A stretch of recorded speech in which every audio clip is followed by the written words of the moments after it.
In corsia 1 Vittoria Urbanetto 2001 team. Alla 2 Zoe Masetti, nota di nuoto 74. Corsia 3 Matilde Modolo Idros. Alla 4 Martina Biasioli, Osi Laura Becuna. Corsia 5 Andrea Maia Narchialli, Rarinantes Torino. Alla 6 Valentina Serafin San Vito. 7 Martina Robaldoni Bissauro. Alla 8 Viola Madoga Idros.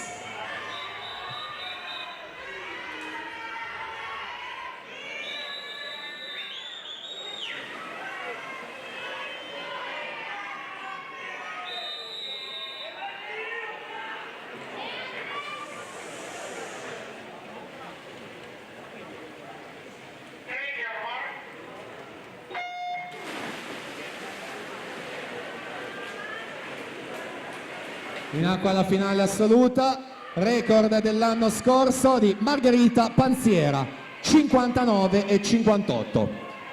Martina Biasioli favorita in corsia 4, 1-1 e 24 questa mattina nelle batterie, specialista del dorso e già medagliata ai categoria di Roma, infatti in vantaggio ai 50 metri. 29,60 il suo passaggio, quindi Matilde Modolo 30,61 e pari merito Robaldoni e Masetti terze con 30,76.